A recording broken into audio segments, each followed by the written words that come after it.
나는 솔로 시청자이다 보니 프로그램 구성도 익숙하고 출연자들의 대화에서도 자주 반복되는 어떤 패턴들을 보게 됩니다. 그중엔 이런 말들도 있어요. 특히 여성 출연자들 중 이런 이야기를 할 때요. 예전에 남자들이 저한테 대시를 정말 많이 했어요. 썸도 많았고 연애도 많이 해봤어요. 많이 만나봤지만 괜찮은 사람이 없더라고요. 그 말은 이런 말이겠죠. 저 연애 많이 해봤어요. 물론 그 말 자체로 문제될 건 없습니다. 그저 연애 경험이 많았던 사람일 수 있으니까요. 그런데 자주 듣다 보니 문득 이런 질문이 떠오르더라고요. 이런 말들을 듣는 상대방은 어떤 느낌일까요? 무조건 호감일까요? 듣는 이는 이렇게 번역할 수도 있거든요. 당신은 내 많은 연애 이력 중 한 줄 기록이 될지도 몰라요.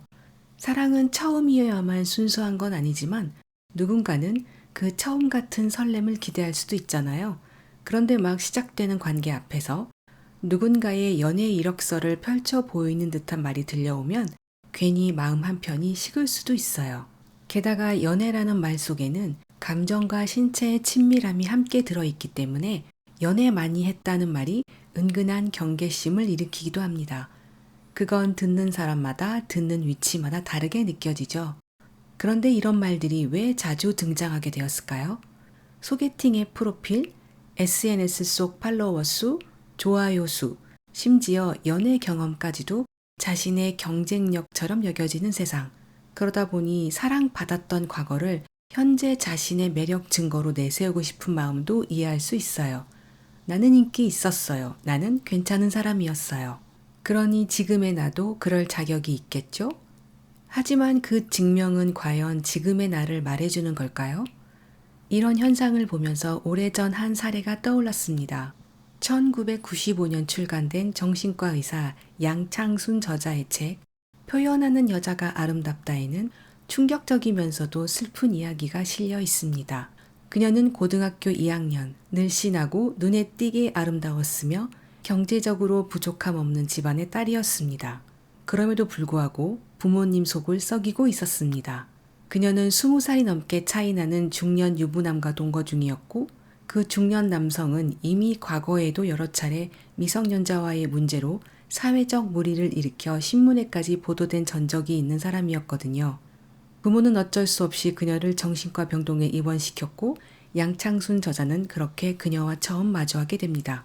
이미 말초적인 쾌락의 세계에 깊이 빠져있던 그녀는 사랑도 관계도 모두 즐기는 것쯤으로 치부하며 치료자에게도 쉽게 거짓말을 내뱉었고 그 태도는 가증스러울 정도였다고 합니다. 의사로서 그녀의 정신의 마지막 남은 조각을 붙들어 보려 했지만 그녀는 반사회적 성향이 뚜렷했고 모든 감정이 일그러져 있었습니다. 그녀는 특히 자신의 미모를 거래 수단으로 사용하고 있었습니다. 그녀는 세상을 다 안다는 듯한 표정으로 양창순 저자에게 이렇게 말했다고 합니다. 결혼 전에 실컷 즐기다 땡땡땡 수술하고 부모가 골라준 괜찮은 남자랑 결혼하면 되는 거잖아요. 나만한 미모와 집안이면 충분히 된다고요. 그리고 실제로 그녀는 자신이 말한 대로 살았습니다. 그녀는 유학을 떠났고 괜찮은 집안의 남성과 결혼도 했습니다. 이쯤 되면 세상 속에서 그녀가 승리자인 것처럼 보였을지도 모르겠습니다. 하지만 시간이 흐르면서 양창순 저자에게 전해진 그녀의 소식들은 더욱더 추악해졌습니다. 그녀가 남편을 기만한 것만큼 남편도 그녀를 기만했고 그녀는 배신하고 배신당함을 반복하면서 새로운 남성을 찾아 신체의 관계로 자신을 잊으려 했습니다. 분노와 공허, 권태와 쾌락이 섞인 그녀의 삶은 결국 결혼을 파탄으로 이끌었습니다. 오랜 시간이 흐른 뒤 양창순 저자는 우연히 다시 그녀를 보게 됩니다. 그녀는 여전히 눈에 띄는 외모를 지니고 있었지만 그 미모는 더 이상 생기로 빛나지 않았습니다. 기쁨도 따뜻한 인간미도 전달되지 않는 추악함이 새겨진 얼굴. 그녀는 여전히 누군가를 유혹할 수 있는 여인이었지만 더 이상 누군가에게 신뢰받을 수 있는 사람이 아니었습니다. 그녀는 타인을 즐기고 타인도 그녀를 즐겼을 뿐이었죠. 누구도 그녀를 감당하지 않았습니다. 양창순 저자는 마지막에 이렇게 썼습니다. 그녀의 젊음과 생은 좀 더 아름다운 생기로 빛날 수 있었을 텐데 그런 생각에 나는 오래 우울했다. 그녀는 자신을 배반하는 방식으로 자신의 삶을 살아갔습니다. 가장 찬란했어야 할 시절이 가장 빨리 소진되었고 그 소진의 흔적은 얼굴에도 남았습니다. 젊음은 증명하지 않아도 저절로 빛나지만 욕망으로 빛내려 들면 너무 쉽게 닳아버린다. 그리고 아무도 그녀를 진심으로 대하지 않았습니다. 그녀의 이야기는 한 가지 사실을 아주 냉정하게 보여줍니다. 사랑을 많이 해봤다는 말이 사람으로서 성장했다는 뜻은 아니라는 것. 사람들과의 경험에서 배움으로써 성장하지 않고 사람들에게서 왜곡된 욕망만 충족하려고 한 거였다면 사람은 점점 사랑할 수 없는 형태로 퇴화할 수 있다는 것. 그녀는 젊음과 아름다움을 증명처럼 내세웠지만 그 안에는 정직함도 책임도 감정의 진심도 없었습니다. 결국 주변 사람들까지 피하게 만들 만큼 사람으로서의 매력을 잃어갔죠. 사람들과의 경험에서 배우고 성장한 사람은 과거를 성찰하고 나서 지금부터 앞으로를 보여줍니다.